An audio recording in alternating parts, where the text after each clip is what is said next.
very clearly had a big impact on me. So I've come to you from Goshen, where I serve as the Orange County Historian. I pass by the battle monument and the gravesite there very often, and the names of these men and the legacies of their actions live on in Orange County by way of the monument and by way of seeing their names on roads and buildings locally. And yes, we as public historians struggle to keep telling and retelling these stories of these men and provide context for the patriots. But believe it or not, there are stories that are even more obscure to the public, the stories of the loyalists that lived in our area. And I'm preaching to the choir a bit here because one of the few historical stories that gets told and includes the loyalists is this story because of Joseph Brandt's involvement. So I hope I can add a little color to that, although I know you have already, in this environment, done your best to keep Joseph Brandt's memory alive. So understandably, the earliest preservation efforts in the area, in Orange County and up here as well, that were taken on by citizens was centered on historic locations where the Patriot armies had camped and fought. The house where George Washington lived in Newburgh was opened as a historic site in 1850. Senate House, Knox's headquarters, Stony Point, and other places were preserved by New York State as the decades wore on, the late 19th century and early 20th. In fact, most communities led efforts in their own colonial centers to teach school children about Patriot families. One good example in Orange County is the Sands Rings House in Cornwall. But missing from these efforts were sites with significance to the prominent Loyalist families. Until the 1970s, it was taboo for scholars to look closely at the topic. The properties of Loyalists were largely forgotten and left to rot away, and as a result, the magnitude of loyal influence was forgotten, and we kind of take it for granted that most people, we think, decided to fight for the Patriots without wrestling over that decision. But in fact, it was really a hard decision for many families, especially in our region, where current scholars are estimating that 25% of families had actually sided with the Loyalist side. So while many places along the Hudson River were settled by the Dutch, and that's sort of the expectation that travelers that aren't from here have about the Hudson River Valley, it's not so true in Orange County, Newburgh, New Windsor, Cornwall, the areas along the river where Orange County touches the Hudson was diverse from the very beginning. In the 1710s, refugees from Palatine, Germany set up a church in Cleveland under Lutheran control. In 1752, the royal governor, Cadwallader Colden, used his influence in London to have the church in Cleveland transferred to the Anglicans. And by the outbreak of the Revolutionary War in the 1770s, the region was shifting to a higher population of Scottish settlers who worshipped in what became an influential Presbyterian church, and they started to gain control. So when the war broke out, Patriot and Loyalist factions split along religious lines, generally, and the Presbyterians and Lutherans became Patriots, and the Anglicans became Loyalists. This research comes from a scholar who's working currently at George Washington University named Kieran O'Keefe. So this is new information that's just coming out in current PhD projects, where they're finding that these religious lines and religious loyalties played out on a national scale when the war began, but they had been local grudges and local loyalties before that. So as county historian, believe it or not, I frequently see how the issues that were sown into this era are still with us today. Today I'll tell you about 3 loyalists from Orange County who still pop up in the local newspapers, and names that I still hear very frequently, just visitors stopping into the office and asking questions, the names that come up. So the first is Cadwallader Colden Jr., the son of the royal governor. If you've ever traveled down to Newburgh to drink at the Newburgh Brewing Company, you've come across Colden Street, named for Alexander Colden, so one of the sons of that family. He was the first to have ferry service across the Hudson, and that's why it has that name. His brother, Cadwallader Jr., had the family estate built on 500 acres along 17K in Montgomery. And you can still, when you drive 17K, you still see those ruins on the side of the road. So although Cadwallader Jr.'s wife was Elizabeth Ellison, which is a prominent Patriot family, he was targeted as an influential Loyalist. He was called in front of the Committee of Safety. His home was seized and his papers were searched. He was put in a prison ship known as the Fleet Prison that was in the Rondout Creek at the time. And it was, you can imagine, the prison ships were disease-ridden, dangerous places to be.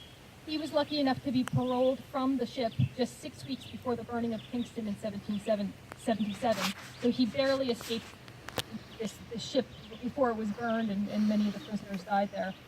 In 1778, he refused to sign an oath of allegiance and had to leave his Patriot son behind with the properties and the house and flee to New York City.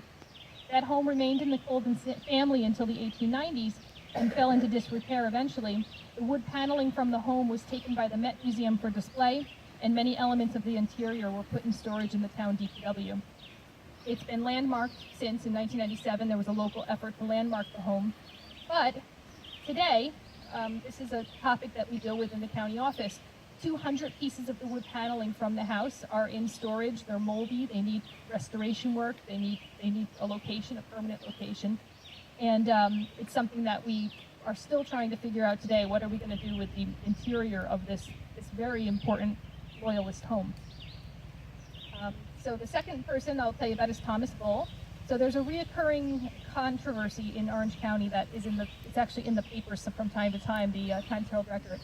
So each year when Thomas Bull Park, named after Thomas Bull, holds the fireworks on the grounds, my office receives phone calls and complaints from local people saying that it's not right for the county to hold fireworks on the grounds of a known Loyalist. So in my first year as county historian, I decided to address this controversy head on, and I stated publicly that there's no doubt that Thomas Bull was a Loyalist. This was, believe it or not, people were upset about this because in Orange County, the Bull family is so important. In June of 1777, just like Cadwallader Colden, in the midst of the Revolutionary War and under threat of exile from his home, Thomas Bull also, just like Cadwallader, he had refused to take the oath of allegiance to New York State.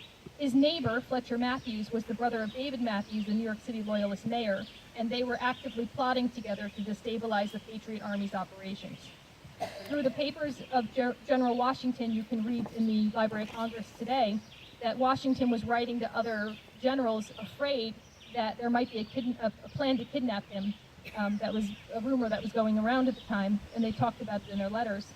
And in the letters, they reveal that they're afraid that those who are trying to kidnap Washington are hiding on the grounds of Bull and Fletcher. So when the property, fast forward to the 1970s, was donated to the county, so Hillhold Museum and all of that surrounding property where there are golf courses and sleigh riding today, was donated, it was actually sort of kept quiet that it was Loyalist land. It was ignored, but you have to put it in perspective of the time period, which was before scholars were even looking at the Loyalist experience as something valid. So instead, they donated the 189 acres of land, and they called him just one of the earliest settlers of Orange County and brushed over the details. Some local residents, becoming aware of this wartime alliance of Bulls, feel uncomfortable with the fact that he's honored so prominently in Orange County, but many others find delight in the poetic justice that is served every time 4th of July fireworks are lit there on the lands. And that's the way we've handled it in the office since I came in, just saying let's be proud that we're able to turn it around and have fireworks on his property today. But there is an effort within the county office to talk more about Thomas Bull, talk more about Loyalism, and write some of that information into the script of Hillhold, because when you go on tour there today, you'll walk away from that tour never knowing that was their political leanings. The third one is Claudius Smith. He's the most recent one that's popped up in the county office. We have often people who come in through the doors of the county courthouse where our office is, and they ask to see the skull of Claudius Smith. So there's a old folklore that in Orange County that when Claudius Smith's body was dug up during the construction of the 1841 courthouse, that his skull was put there by workmen in the building, which we don't really know if that's true or not, but that's the rumor. So during the American Revolution, the British forces controlled New York City and prevented safe passage along much of the Atlantic coast. Patriot transportation and communication lines ran through the Hudson valleys and crossed at the Hudson River at several points north of Stony Point.